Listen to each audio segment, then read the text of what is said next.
Good afternoon, everyone, and welcome to this month's edition of Epic Insight.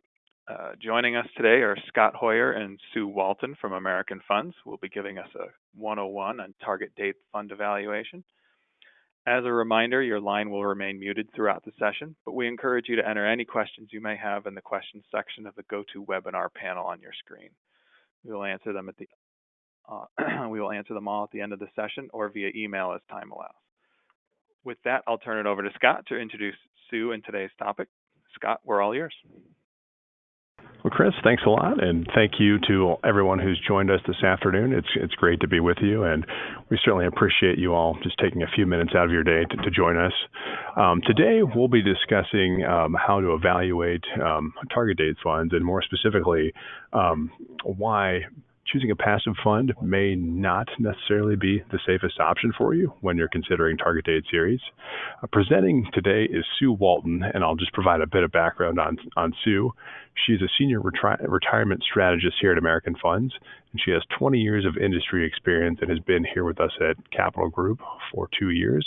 Prior to joining our firm, she was a director at Towers Watson Investment Services, and she also served as a consultant at Mercer.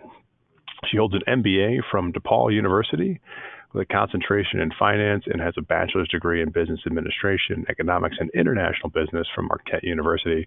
And Sue is based in Chicago. So with that, Sue, I will go ahead and turn it over to you. Oh, thank you so much, Scott, and thank you to Epic for having us on this afternoon. Not surprising in today's market environment that there's a lot of discussion around target date funds. And so from our perspective, really setting the stage, perhaps being a little provocative here, entitling this session today, instead of just a 101, we're taking it one step further on why you can't be passive about target date fund investing. The focus of what we're going to talk about today from an agenda standpoint, so moving forward, first and foremost, why it matters. Why are we really so focused on this today? Second, and really a key initiative for many plan sponsors and advisors, is managing fiduciary risk. And finally, how do we put it all together in the consideration of maximizing outcomes with a target date fund evaluation framework? So really coming to full circle, if you will. We think from an objective standpoint, it really is all about improving participant outcomes. And why, you might ask? Why is, now is the time in terms of that focus? As you can see, and some of these numbers are even a little bit dated, but they send the right message directionally about why we're so focused on these discussions. From a target date fund perspective, the majority of plans are offering a target date fund series, 85%, and that was as of 2015. If we look at the data in terms of the assets being invested here, 48% of defined contribution participants invested in a target date fund, and that was back in 2014. So you can only imagine the impact that auto enrollment and auto features have had on that number today. And if we think about the new dollars going forward, 85 cents on the dollar, 85% of new plan contributions projected to be invested in target date funds. And if we think about in total, from an asset standpoint, 2.1 trillion in this space, predicted at 2020, which is effectively just around the corner now. So certainly from a market perspective, that gives us some idea. But if we think more specifically, if one of the key objectives that I've said from this session is this maximizing outcomes, we want to maximize outcomes for participants. And many of us in the industry, as we talk about performance, results, things such as this, we talk about it in terms of basis points. 50 basis points, 100 basis points, this terminology means something to us. So we wanted to put it in context in terms of why it really matters. How could we illustrate the impact that those kinds of numbers would really make in terms of the impact that we could have? And if we looked at sort of a general description or a general analysis of the average participant. The average participant starting in a plan, 25 years old, $40,000 in terms of a salary, really conservative numbers in terms of salary growth rates and contribution rates over time with an expected retirement date of 65.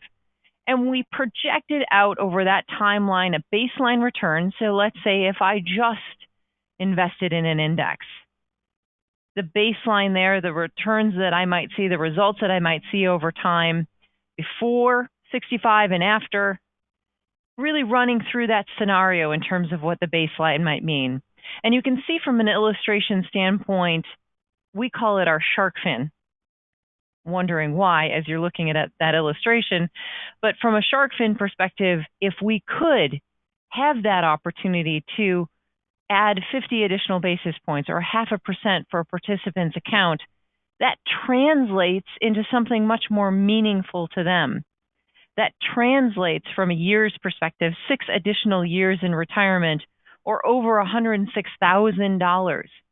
And if you think about the average participant and the expected longevity that a participant might have today as they're living longer, $106,000 could make a pretty significant difference of them retiring on time or retiring in the manner in which they feel most comfortable. And if we take that one step further, so 50 basis points is pretty conservative. If we add additional 100 basis points or 1%, you can see the dramatic impact that might have on an individual participant's balance and their lifestyle in retirement with 12 additional years. So certainly we know that these little small changes can have a pretty dramatic impact, a meaningful impact in terms of the ability for a participant to live comfortably in retirement. But what does that mean in terms of the context from a fiduciary perspective? How do we remind ourselves in terms of that balancing of interests, right? And we're trying to maximize those outcomes for participants, but at the same time, from a plan sponsor perspective, from an advisor perspective, we need to make sure that we manage fiduciary risk. And just as a reminder, it's always a good reminder for everyone that we are making decisions solely in the best interest of the participants and their beneficiaries. It's a good reminder. It's the exclusive benefit rule that really should govern many of the decisions that we make with regard to plan design, with regard to investment options, with regard to investment managers that we select or help select. And yet, if we think about what's going on in the marketplace today, and so much conversation and so much headline in terms of where is the money going? And you can see from the illustration that's up on the screen right now, significant dollars flowing into passive equity funds, into ETFs, at the cost of the broad marketplace in terms of active management. I mean, luckily, from an American Fund's perspective, we have been able to buck this trend in terms of our own investments. But from a market perspective, it is quite significant in terms of the net flows into passively managed options. Now, if we think about why is this happening, there seems to be some misperception in the marketplace in terms of what the fiduciary trade-off might be in selecting passively managed funds versus other strategies. And quite frankly, we worked with the Groom Law Group in focusing on their focused ERISA practice, that they put together this white paper, Actively Managed Funds Remain Appropriate Investment Options for 401k Plans. There is no fiduciary free pass in selecting passive. There are no inherent opportunities here from a regulatory or a legal standpoint. They don't carry any less litigation risk, and certainly it's not any easier from a selection standpoint, given some of the complexities in terms of both from an underlying investment strategy perspective. Am I doing replication, full replication? Am I doing sampling? Do I have securities lending that's embedded within the portfolio? And certainly all of the target date fund mandates really driven by that asset allocation decision. When am I moving from fixed income or equity to fixed income, and what kinds of equities and what kinds of fixed income might we be picking over time? These are all active decisions. And at the end of the day, it's all about the process. It's all about the process and results, and fees are part of that discussion, but not the only piece. So if we think about what should be that focus? What is the prudent person rule? I'm going to restate that to be more broadly inclusive here, but really in the manner of, would a prudent person, qualified expert, make the same kinds of decisions that we're making today? And if we think about the process that a prudent person might take, it's going to be a multi-step process that includes a consideration of fees, but it also includes a consideration of many other factors. And if we move forward, we can look at that broad process in terms of selection criteria and monitoring. And it's not just about fees. Fees are certainly part of that. It's going to be looking at risk-adjusted results. It's going to be looking at, who is making those decisions from a portfolio manager stability and organizational perspective. We're going to be looking at, in particular, in passive funds, what we already mentioned up front, replication versus what's the benchmark, thinking about the policy there from a securities lending standpoint. So there are a number of factors that would be included as a prudent person in this space, a qualified expert making those decisions. And what we also know from a market perspective is that there are surprises. If we think about an index-based approach, there are times when these strategies will become really imbalanced. The bubbles, if you will, the cycles, the hot stocks, things are going to have a pretty significant impact in terms of results. And we look back at 12/31 of 1989, so really looking back here in terms of a geographic perspective. If we thought about the MSCI EAFE and what constituted the that index, significantly made up of Japan, just given where we were from an economic cycle, almost 60% really driven from Japanese companies and Japanese stocks in general. In the U.S.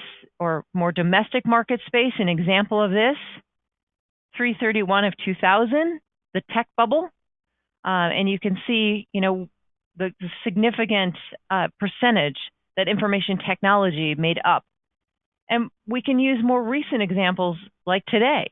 If we think of the hot stocks that we're looking at in the marketplace today, the FANG stocks, the Facebooks, the Apples, the Googles, what they represent as part of the overall index, and being 1% or less or more relative to the index weight is going to make a pretty significant difference. But they're also going to be impacted pretty significantly from a volatility perspective. So there is a lot of consideration. Do you really want, especially in the equity market space, to have those kinds of exposures? And does a plan sponsor really recognize those exposures that they have? Now, not surprising that one of the headlines that we've seen is that the average manager can't beat the index. While statistically true, as we've looked at different calendar periods over the last 20 years, 56% of the time actively managed U.S. equity funds trailed the S&P 500 during those 20 calendar years ending 12/31/17. So you can see the dark shaded areas versus the blue. The blue are those investment managers who were able to beat the index in and of itself. But how do we think about that in the context of, from a results perspective or from a market perspective, when those cycles have actually occurred? When do we have a better opportunity from an actively managed perspective to add value, to outperform? And if we think about rolling 5-year periods for the S&P 500, you can see from this graphic over that timeline, so from 1975 to 2017, the percent of large cap equity funds that had the ability to outperform the index and how that has changed over time. And the low points that are recognized here in this graphic and are circled are opportunities, are time frames of opportunities where the markets have been significantly strong. It was hard for active managers to beat the index, but we were also seeing that in times of great outperformance or great performance from the stock markets. The stock markets were strong. Now, the minute we start to face some volatility and start to see some challenges in the market space, the corresponding increase of managers to have that ability to add value. And it does feel like, if we're looking at this chart today, that we are starting to see some opportunities. 2018 is going to be a good example of that, as we've seen considerable volatility, especially lately, and we are seeing active managers really come back into favor as they're faced with that volatility in the marketplace. So an interesting turning point in terms of where we might see some opportunities for active management. And certainly there are other opportunities we've seen from not only the stock market, but also in bonds as we think about the fixed income space. Now, most people, most investment professionals would agree that in the fixed income market, you have more of an opportunity to outperform because of the different, there's so many sectors of the marketplace, different areas of the fixed income space that you can invest in. If we think, just as an example, from the U.S. Aggregate Index, the Barclays U.S. Aggregate Index, the exposure that index has over time, and Treasury is a good example in terms of the exposure there. Duration and Treasury kind of going hand in hand. And you can see from that perspective, from a Barclays aggregate, the Treasuries increased from the 25% in 2005 all the way up to over 36% in 2015. And does that change the nature of the fixed income investments that you have? It certainly does, but you're passively managed, so you're really locked in to those index exposures. So we are seeing some of the imbalances both on the stock side as well as the bond side that could have unintended consequences in terms of our overall investment strategy and what we want to be able to deliver relative to that scenario of outcomes. So how do we put these concepts together, these concerns to rest with a target date evaluation framework? And how can we really help fiduciaries create a greater likelihood of success? We would say that you could really pare it down to a 5-step process. And this 5-step process is pretty consistent with the DOL guidelines that were put out into the marketplace, I think back in 2013. So we've had these guidelines in place for quite some time. And now it's a matter of putting those guidelines into practice. First and foremost, consideration of participant needs. Who are we trying to solve for here? If we go back to the exclusive benefit rule, obviously we are really looking to make decisions based on the needs of the participants and their beneficiaries. But what are some considerations? From a glide path construction standpoint, asset allocation is going to drive a lot of the outcomes. So how do we make sure we've got good consideration in place here?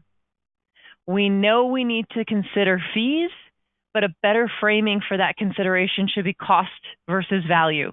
What is the cost? What are we giving up? And what are we looking at in terms of the overall contribution to outcomes?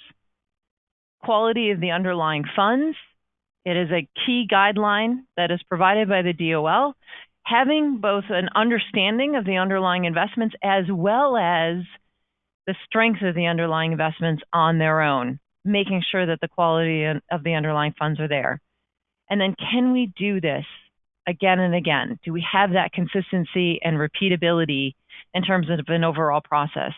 We saw the dramatic increase in terms of the assets flowing into these funds. We know from a behavioral standpoint that many participants who are invested in target date funds are there from auto enrollment and other auto features. So they themselves are pretty inert as it relates to their investment decisions. So how do we make sure that we're providing them an investment solution that's going to be consistent and repeatable in providing those outcomes over time? So thinking about some of those details from each of those areas from a participant perspective, the DOL says we need to consider how well the target date fund characteristics align with the eligible employees' ages and likely retirement dates. So do we have a consideration here in terms of things that we should be focused on? The things that we know about participants, there are many risks that we're trying to solve for, but if we think about balancing risk, first and foremost, longevity risks. How do I manage so that I don't outlive the savings that I have in retirement? So to some extent, we address this by making sure we have investments that are appropriate as they are invested for appreciation. So as we have the time horizon, we want to make sure that we're capturing as many of the growth opportunities that we have in the marketplace. But once we get to close to a retirement age or transitioning to retirement, how do we then manage for volatility, manage for market risk to try to preserve that capital over time? So now, instead of thinking heavily focused on growth opportunities, I need to address my thinking to be more focused on managing for stability, managing for income, with a consideration that a participant might be transitioning and starting to spend those assets. So these are not mutually exclusive, but these are opportunities that both need to be considered, but at different time periods. So thinking about those participants, one of the areas that we are seeing a lot of discussion from plan sponsors in the marketplace today is addressing participants as they are near retirement and into retirement, with some consideration of trying to keep retirees in plan. So this might be a way to think about that as the of the construction of the target date fund series. And in particular, a key driver of that is understanding the fund's glide path. So the DOL says, make sure you understand the glide path, the fund's glide path. And certainly there is a traditional view on what a glide path might look like and how it might be structured. A typical might look just in kinds of two different colors, like stocks versus bonds, equities versus fixed income over time, appreciation versus stability. And you can see that they're big blocks of color. And if I just have one way to transition this, and that's, taking some risk off the table by taking away from stocks and putting it more in the fixed income bucket, a traditional view. But now if we look beyond that traditional view, if there are specific objectives that I know I want to accomplish, I want to maximize my growth opportunities as participants are younger, so manage for that longevity over time. They're living longer, they're not saving enough, healthcare costs are on the rise, and certainly these folks aren't dying on time. How do we help manage for longevity? But then how do we also preserve that capital? So if you think, and actually we're going to go back to the slide with the multiple colors here just to give another a fine-tuned point on this, that we want to make sure that we've got growth opportunities, but we also want to complement that in distribution with diversified opportunities for income, capital preservation, and stability. And we've got to have that, and the only way to accomplish that, and many ways to accomplish that, is through active management and diversification. So if we move forward, the age-old question of fees, clearly it's important, and we know that small difference in investment management fees can have a serious impact on long-term retirement savings. When I told you that 50 and 100 basis points in additional results and additional returns can have a positive impact, you could see that the opposite may be true relative to fees. So looking at the broad universe of target date fund series that are available, it is a wide range, and expense ratios vary significantly. So we want to make sure we've got a focus on that, and it's more of a consideration of value for fees as opposed to just fees alone. Case law would also reinforce that commentary. It's not just about the lowest possible fees, that you have to compare apples to apples. And this is based on a court case back in 2017. And then moving forward ahead from a case law perspective, it's not just about, from a fiduciary perspective, it's unquestionable that they do not just need to choose the cheapest fees, but it cannot be at the exclusion of other considerations. Back to that broader process that we were talking about, and certainly a case that we're quite familiar with because that was related to a case against the Capital Group that was dismissed. And if we move forward, that concept of understanding the principal strategies and risks of the funds, the underlying asset classes or investments held, it's important to understand the underlying ingredients. So if we think about what are the key considerations as part of the underlying funds discussion? We want to be able to, first and foremost, identify what are the underlying investments. Can they, on their own merits, provide good results, consistent results over time? Are they, as with any other investment management or any investment management solution, do they provide some consistency from a strategy perspective? Do they've got consistency in terms of the investment management approach, and certainly the folks making those decisions as well? And then, do they provide that diversification and risk management that you would expect to be additive and add value to the overall structure? Now, we said it's hard to determine, active managers who can add value. We saw statistically that it's difficult. But if we think about some key factors that drive those results, in a study that we've completed, there are a number of factors that contribute to a manager's ability from an active management perspective to add value relative to their own benchmarks. Here's a laundry list of things that we think have provided some significant input in terms of an indication on whether or not a manager can provide that consistency over time. Private ownership structure, high fund survivorship, low expense, portfolio management ownership. And as we go down the line, downside protection, quite a significant one as well. And certainly low fees, a low fee discipline. And if we dig a little deeper in terms of the marketplace itself, key factors here, if we think about what we had identified, U.S. versus non-U.S., if we looked at all active, put it all together over rolling 5-year periods, 36% of the non-U.S. funds, 29% of the U.S. funds have been able to add value, so outpace.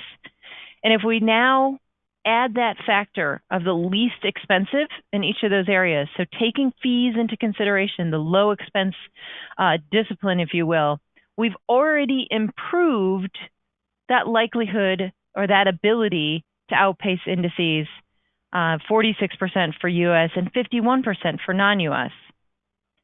Another key factor, if we think about portfolio manager ownership, to the extent that investment managers are investing alongside of the investors, large cap and so domestic versus and non-U.S., if we think about the overall percentage of success rate in terms of those with the lowest ownership versus the highest, you can see many of the factors that we would consider, total average annual return, as well as Sharpe ratio, those improve when we have the significant manager ownership. And we think there is something to be said about that factor contributing to success. And if we move one step further in terms of that consideration of downside protection, like I said, from a market standpoint, active managers do the worst when we've got upside. But when we have downside, it's really when we have our active managers have that opportunity to step up and add value. If we think about just funds with low downside capture relative to all U.S. equity funds and relative to the S&P 500, you can see from a risk-return perspective where they end up. So that left upper quadrant is obviously positive. But if we then overlay both the low fees and the high ownership, certainly it changes the universe, but improves the outcomes in terms of that result, average return relative to the average downside capture. So taking those three factors into consideration already helps to improve our odds in terms of adding value. And then from a management perspective, when those changes over time, you may want to consider making a replacement. I mean, that's just the factor in and of itself. From a management perspective, from an organizational perspective, how do we think about consistency and stability? Certainly, the construction of the target date fund series, you'd want to have some changes over time. You don't want just, the portfolio manager or the portfolio management team to make no changes, because obviously there are new market opportunities, new investment opportunities faced with different market environments. You want to focus on the experience and tenure. So folks that have a lot of insights in the marketplace, those that manage results and have managed money over time, that you've got consistency of that series, you've got good protection and downside, and then from an organizational perspective that this is a key focus. So from that, wrapping it all up together, we would submit you can't be passive about target date fund investing. Certainly, they play a significant and critical role in the retirement success of many plan participants, and that number is growing and growing over time. We believe one of the key areas for success is to have a participant-focused evaluation process. So not only that it's going to manage your fiduciary risk, but there's also a focus on maximizing outcomes for participants, just seeing the meaningful impact that these kinds of decisions can make in terms of the retirement success. So we'll pause there, and I think we'll open it up for questions. Thanks, Sue. We do have at least one question, more of a general one. Why does American Funds think some active managers can deliver above benchmark returns? And for us, that's going to go back to that laundry list of factors.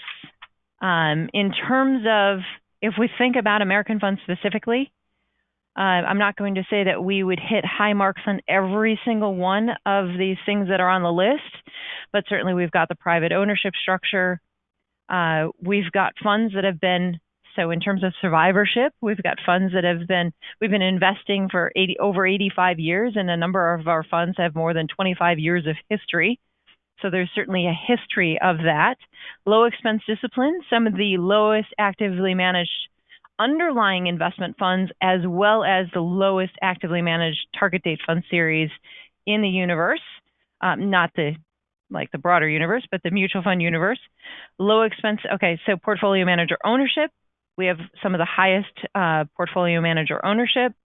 And certainly as we go down the line, multi-manager system, we're known for our downside protection, and we've got some flexibility in terms of that investment strategy and strategic use of yeah, there we go. So we look at this list, there are a number of these factors that are certainly part of, and the framework of how American Funds invest, how Capital Group invests, and has led to a lot of the success that we've seen over time. So it's a good question. Thank you.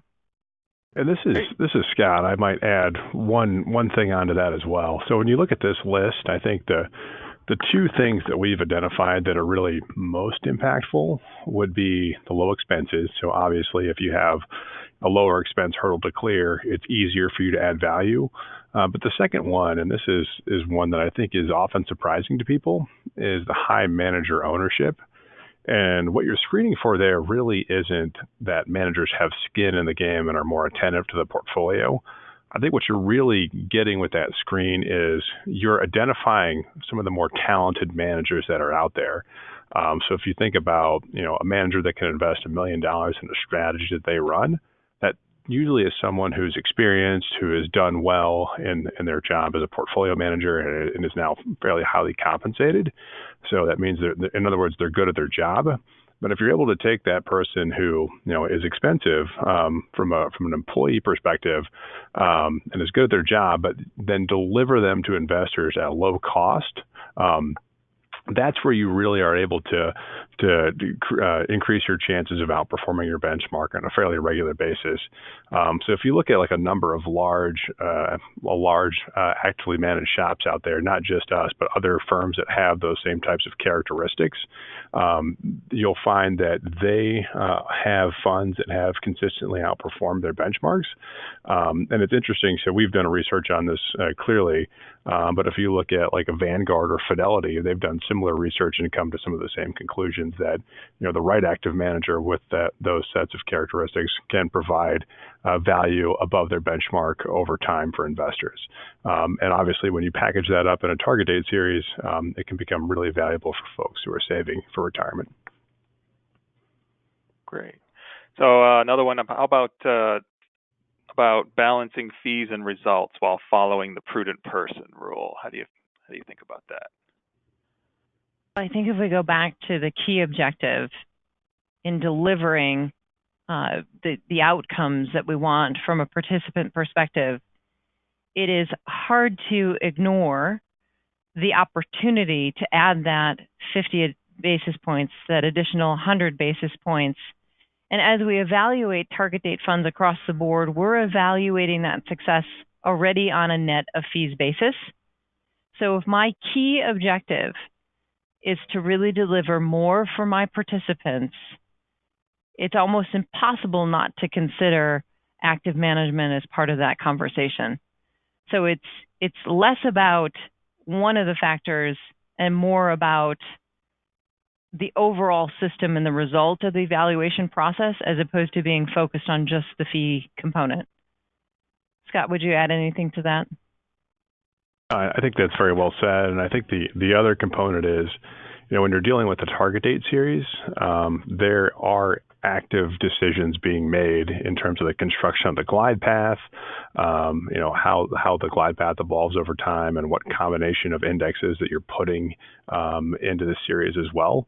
So I think it's important to remember that every target date series is at least on some level actively managed.